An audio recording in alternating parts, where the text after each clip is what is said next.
My dear mother's wedding ring was sitting on my sister's finger, while strangers drank champagne in my kitchen like they already owned the house. And the worst part? My father had only been dead for 11 months. I was still paying the mortgage, still paying the taxes, still grieving. But apparently my family had already decided the house belonged to everyone except the woman keeping it alive. What happened over the next 48 hours destroyed half my family relationships forever. And the person who ended up exposing the lie wasn't me. It was my sister's own husband.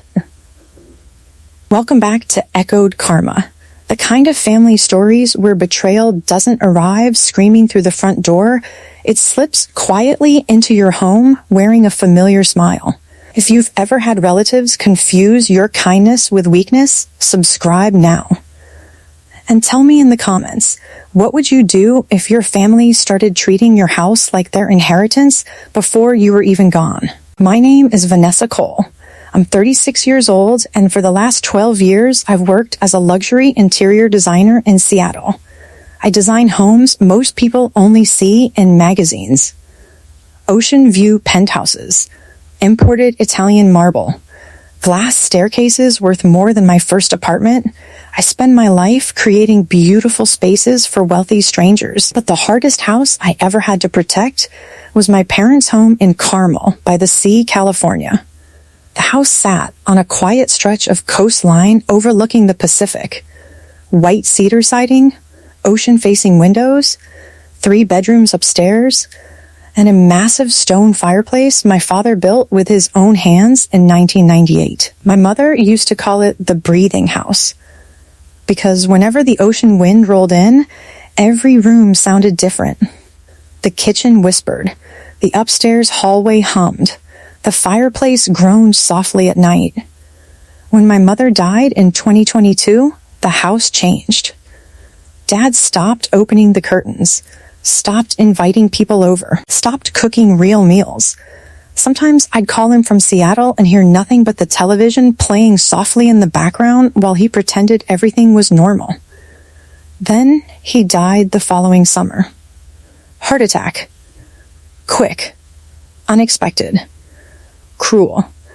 And after the funeral, the silence inside that house became unbearable. I remember standing in the upstairs hallway 1 week later, hearing the refrigerator humming all the way from the kitchen downstairs. That's how empty it felt. Dad left the house to me. Not because I asked for it. Because I was the only one who stayed.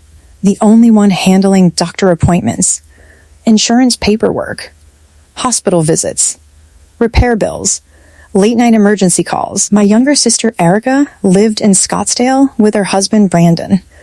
And Erica treated family responsibility like a subscription service she could cancel anytime it became inconvenient.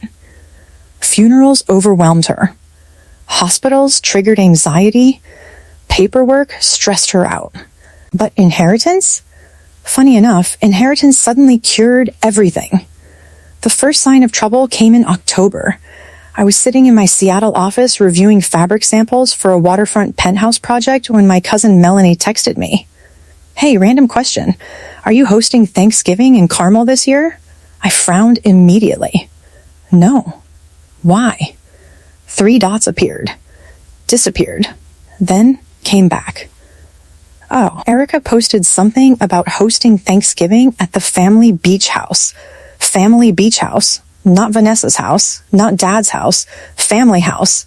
That phrase alone made my stomach tighten. I opened Instagram, and there it was, a sunset photo with wine glasses overlooking the ocean patio. Caption, can't wait to host everyone at the family house this Thanksgiving. I stared at the screen for a long time. Then the comments made it worse. Aunt Linda says the remodel looks gorgeous. Can't wait to see the upstairs suite. Brandon finally fixed the outdoor fireplace. No, he didn't. I fixed it 3 months earlier. $11,000 out of my account. I called Erica immediately. She answered sounding distracted. Hey, Ness. What's the Thanksgiving post? She laughed. Oh my God, you saw that already? You're hosting Thanksgiving? Well, yeah, In my house, pause. Tiny, but noticeable. Dad always wanted the family together there, she said carefully. I leaned back in my chair slowly. You didn't ask me. It's literally 2 days, Vanessa. That's not the point. You're being territorial. Territorial. That word almost made me laugh, because somehow paying the mortgage, taxes, insurance, maintenance, and utilities every month still wasn't enough for people to recognize ownership.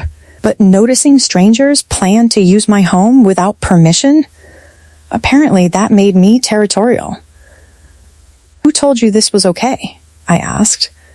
Another pause. Then Aunt Linda said you wouldn't mind? There it was. Not permission. Assumption. The favorite currency of entitled families. I hung up before I said something I couldn't take back.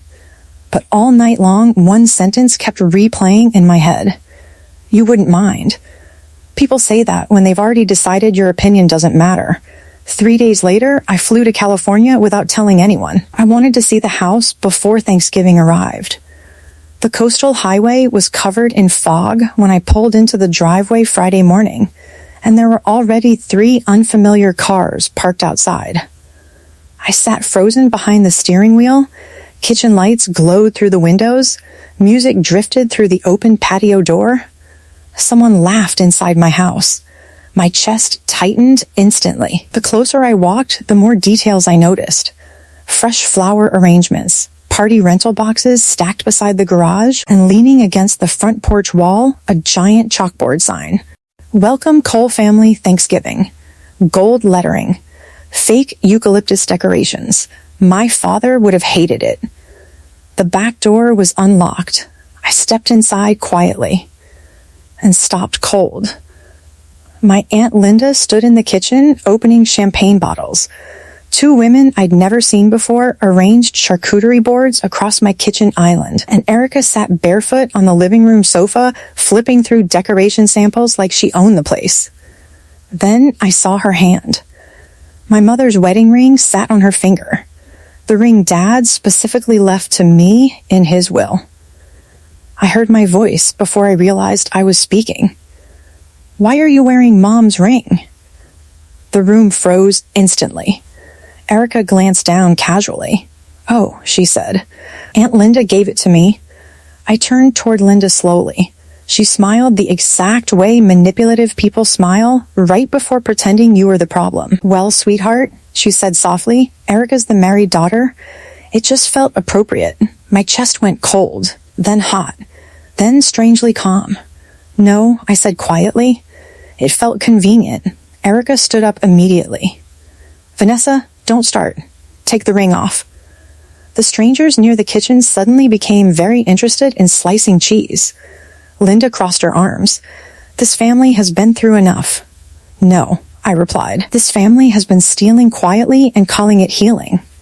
Silence. Heavy silence. Then I noticed something worse. Dad's leather chair had been moved beside the fireplace.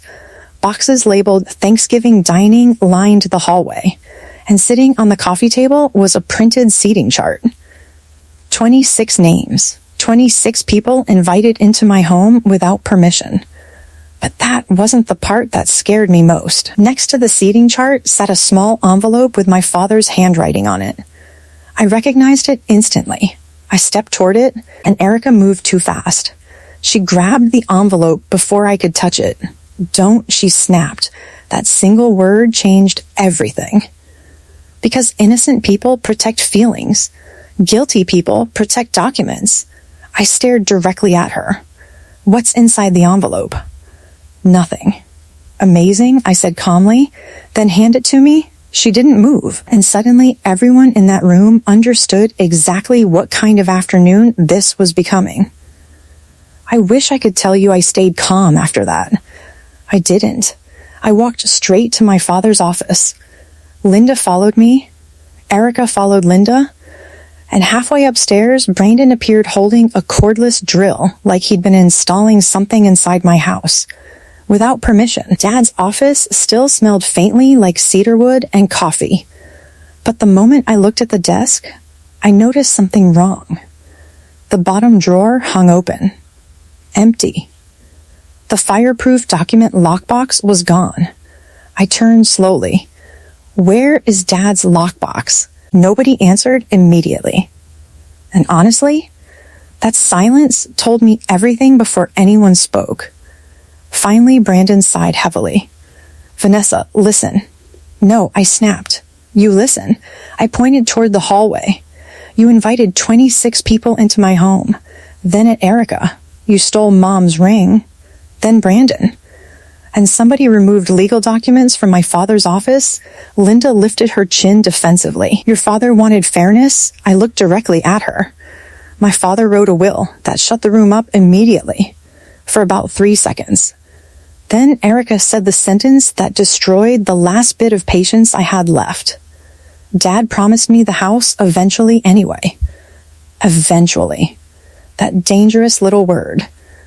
Eventually is where entitled people store fantasies about things they never earned. I nodded once, then pulled out my phone, and called my attorney right in front of them. That's when panic finally entered the room. Not when I yelled, not when I accused them. Paperwork scared them more than anger ever could, because people building their lives around assumptions are terrified of legal documents. My attorney's name was Claire Donovan, 58 years old, a state lawyer, sharp enough to slice through manipulation without ever raising her voice. She answered immediately. Vanessa, I'm at the Carmel house. Silence. Then, what happened? I kept eye contact with Erica while answering. Unauthorized occupancy, missing estate documents, possible theft of inherited property. Brandon muttered, Jesus Christ. Claire stayed calm. Are you safe? Yes, good. Listen carefully. The deed is solely yours. The wedding ring was specifically itemized to you in the estate inventory. No one has authority to distribute assets except the executor. That's me, I said. Correct, Claire replied calmly. Which means your aunt just admitted to unauthorized transfer of estate property in front of witnesses. I watched the color drain from Linda's face. Claire continued, do not argue emotionally. If they refuse to leave, contact Monterey County Sheriff immediately. Erica looked horrified. You're calling the police over Thanksgiving? I looked directly at her. No, I'm calling them over trespassing. And trust me, the difference matters. That house became painfully quiet after that. Not because anyone apologized, because nobody knew who I was anymore. To them, I'd always been the accommodating daughter, the responsible one, the calm one. But calm people become very dangerous once they stop tolerating disrespect. By 8 that night, the party planners were gone. By 9, the rental equipment disappeared. By 10, Brandon loaded luggage back into their SUV. But Erica still sat in the kitchen wearing Mom's ring, like removing it would force her to admit the fantasy was over. Finally, I walked toward her and held out my hand. Neither of us spoke. Slowly, she removed the ring and placed it into my palm. It felt heavier than gold should feel. You always get everything, she whispered bitterly. I closed my hand around the ring carefully. No, I said quietly, I get the things I stay for. That sentence hit hard. Even Aunt Linda looked away after that. The sheriff never had to come. But the next morning, something worse happened for Erica. Thanksgiving got canceled. Not by me, by Brandon. I found him sitting alone on the back patio at sunrise, staring at the ocean. He looked exhausted. Older somehow. You lied to me, he said quietly before I even sat down. I stayed standing. She told me your dad wanted us to eventually take over the property, he continued. She said you agreed. I said nothing, because the truth had finally arrived on its own. Brandon rubbed his face slowly. My parents already booked flights. Erica told everyone this was basically our second home. Second home. Interesting phrase for a place you've never paid a single bill for. Finally, he looked at me. She knew, didn't she? Yes, he nodded once, then became very still. And careful people only become that still when they realize their entire reality has shifted underneath them. By noon, the house was empty.